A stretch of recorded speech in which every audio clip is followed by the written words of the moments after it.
So today is October the 1st, which means today is Nigeria's Independence Day. Nigeria claiming independence from Great Britain in 1960. And I'm pretty sure many Nigerians will be in a celebratory mood today. That could be partying or parties of some sort of jubilant mood. Right? Because you've been independent, you're free, quote unquote. You know, you're now able to claim your destiny and have ownership of your nation, right? You are free, you are independent, you can do what you need to do, whatever you want to do. However, what is there to be proud of with this independence? Now, for contents, I am a Nigerian. Of course, I'm born in the UK, but I'm still a Nigerian. I've been raised in Nigerian culture, Nigerian household. I understand a Nigerian language, all of that. And I say that to say that puts me in a very advantageous position to say what I'm going to say in this video. I made a video many years ago. It's one of those mysterious videos that no longer exist, but it was called something along the lines of F the UK. Okay, then F Nigeria, F Jamaica, F Ghana. And so basically this video was talking about people, usually first generation migrants, who tend to complain about the Western world, whereas their parents moved to the Western world because their home nation didn't have any opportunities for them. You know, their own government squandered all of their money for self-serving reasons. So it's quite immature to understand these facts and to have that stance of always trying to hate on the West. Now, okay, we're talking about Independence Day, so you could say, well, the West colonized Nigeria, so they are to blame for some of the inequalities found in this country. Okay, sure, I'll give you that. But compare the colony of Nigeria to the colonization of a country like India. Go and check out the dates of when India was colonized. Nigeria hasn't been colonized for over a century. And when Nigeria was colonized, it was by indirect rule. So you didn't really have a big white presence there who are making you lick their boots and kowtow to them, like in places like South Africa, India. You know, Nigeria has been colonized for a relatively shorter time than many other nations. And it's been 60 plus years of quote unquote freedom. But how is the situation in Nigeria? Many Nigerians are still trying to get here by any means necessary. Literally on a dinghy boat. Literally by the boatload. Some put themselves in cargo holds in planes and are falling out before they reach Heathrow. There is nothing to be happy about with this state of Nigeria. Nigeria has been a massive missed opportunity. Many older people in my family recollect and remind me that, hey, in the 60s and 70s, Nigeria was a much better place. It was stable. The currency was higher than some Western countries. The roads were good. The bridges, the infrastructure was good. Now, if you look at a city like Lagos, you see traffic jam after traffic jam. You see dirty roads with, you know, gutters that are full of plants, that have not been kept. You know, so I don't know, if you've listened to me for years, then you probably get the hint that I'm probably a little bit anti-Nigeria. And this is not because, no, I'm not a coon. I don't have any self-hatred, but I think what it is that being a first or second generation Brit, I'm in a unique position because to me, it's very hard to be patriotic to any one country. I can't really be a UK patriot for obvious reasons. And also for Nigeria, I can't really be patriotic because Nigeria hasn't done anything for me. So I'm in a great position to be quite objective and to look at the facts. And the facts are the UK treat Nigerians better than Nigeria treats Nigerians. The UK gives opportunities to Nigerians more than Nigeria can.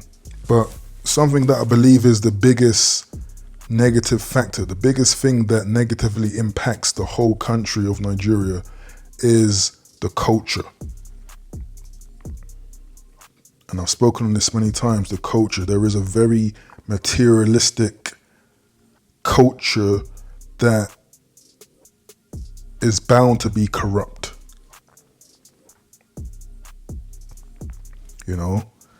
Many Nigerians are swayed by money. Many Nigerians will cast aside their integrity for some trinket. I've always frowned upon the whole idea of spraying in a party. This is when you go to a party, people are dancing, and you got some losers spraying dollars or pound notes on these people for dancing. For very pious Christians or Muslims, just that image just doesn't sit right with me. In a typical Nigerian family, you could be a rotten criminal. You could be someone devoid of any sort of righteousness, any sort of integrity. But if you give your family members money, all of your sins will be forgiven.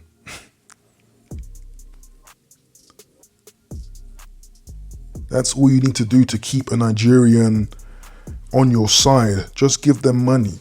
Just give them things. Many Nigerian pastors in this country do the same thing. They keep their followers, they keep their parishes by giving these people things, trinkets, trips, money every now and then. These are religious leaders giving their devout followers money. The reason why I say this is the main problem with Nigerians is because, look, if your family is corrupt, your society is going to be corrupt, your community is going to be corrupt, people who go into power are bound to be corrupt.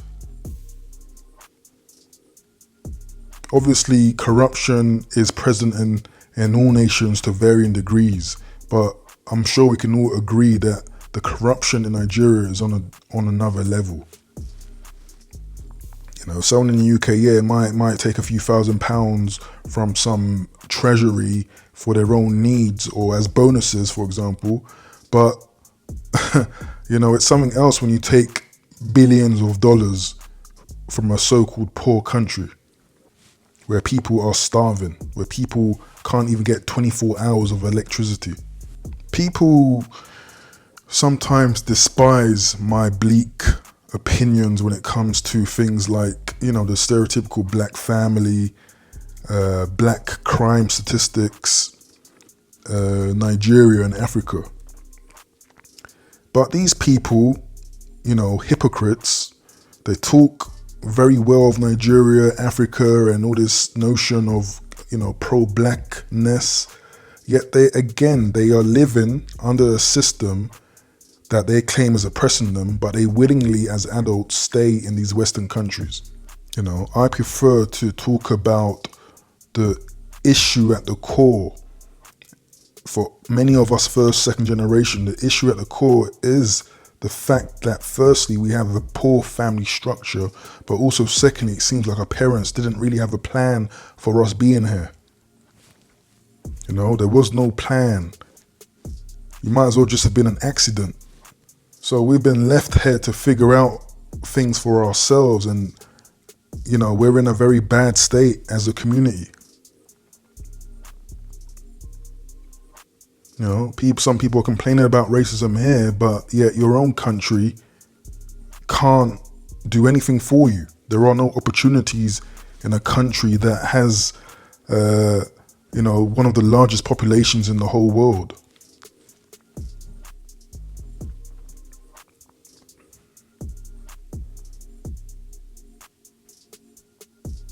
And that's another thing. With that population, as it booms, because it's growing very rapidly, it's just going to have much more stress on the infrastructure, on the economy. How are Nigerians planning to alleviate this?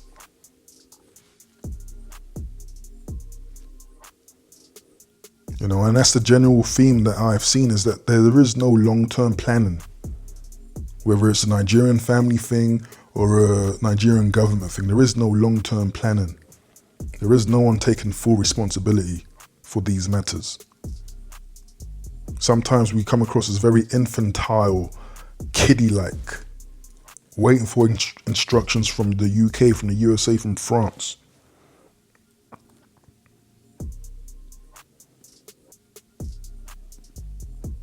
You people that say, oh, I'm going to move back to Africa, I'm not going to live here forever. Okay, are you ready to move back to a country where you're not going to get electricity reliably for 24 hours?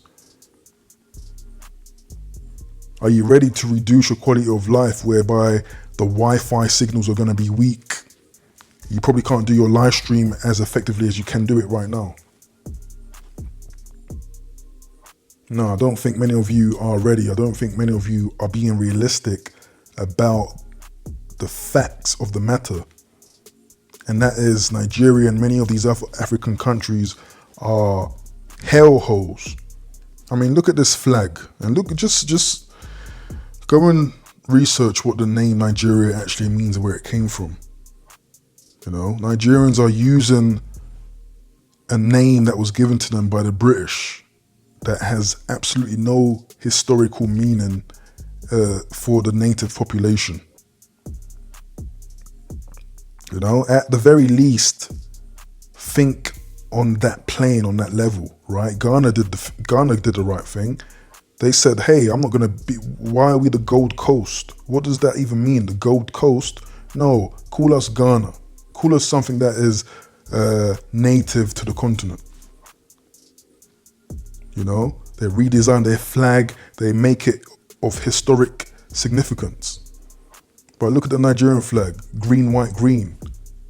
Agriculture, peace, agriculture. What is that? What thought went behind that? 2,000 plus years of civilization in these regions. Where is any of that on this flag, in this name? It's the lack of planning is very alarming. And again, it drips down to the whole family dynamic as well, because we see a similar train of thought, a lack of plans. Sometimes it's just relying on potluck, gambling. I am a person that values security, safety, and so I make sure I live a responsible life and have a responsible lifestyle. Anything other than that makes me feel very insecure. And if I were living in Nigeria right now, I would feel very insecure. I'd feel very unsafe. I'd feel very tense. I actually made a recording earlier which probably had a bit more depth earlier during the day when I had a bit more energy, but unfortunately it seemed like my microphone wasn't connected. But I just had to get this out there because the way some Nigerians just have an affinity for partying and good vibes and thinking or pretending that things are all good, it's just very alarming. It's almost indicative of a psychopath, laughing, smiling, grinning teeth while there's a fire and everything's all dabaroo around them. The corruption is a big thing. The corruption in families is a big thing. Very materialistic people.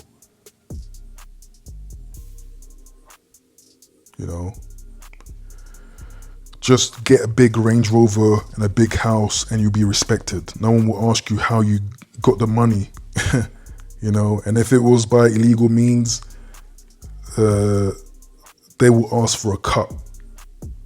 They will ask for a job in your crime syndicate.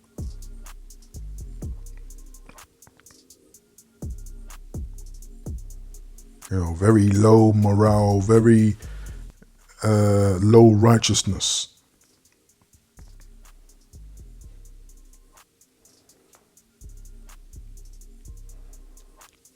But I mean, this is just me expressing raw thoughts. It's unfortunate, right? Because Nigeria could have been something else for the whole black diaspora. Most black people on this planet originate from Nigeria, whether that's in Brazil, Caribbean, Colombia, America. Most of them are coming from the Nigeria region, so there's a massive historical significance, right? But for the last 60 plus years, it's been taken to shit, if we just be frank. Absolutely crap.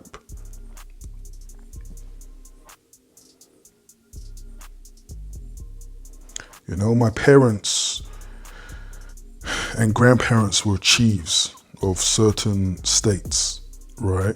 And normally, at least when I was young, that would fill me up with pride, right? They would call me prince and stuff like that.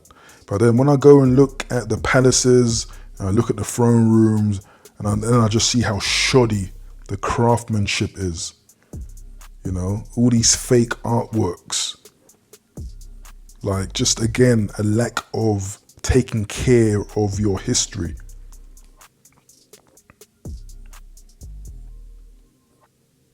Go to Windsor Castle, Buckingham Palace. I dare you to spot anything that is shoddy there. Everything is well maintained and well looked after.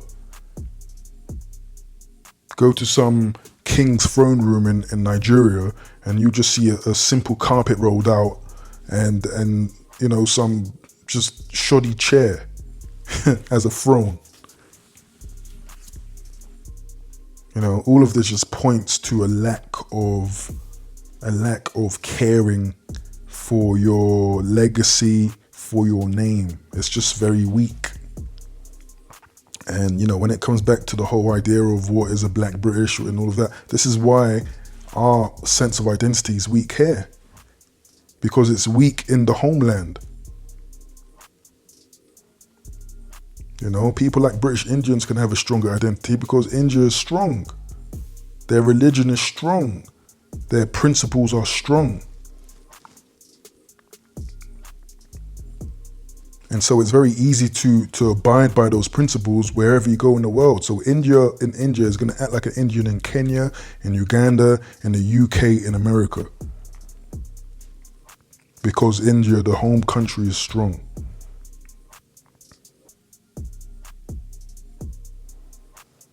But anyway, put down your thoughts in the comments below. Happy Independence Day. I'll catch you in the next one.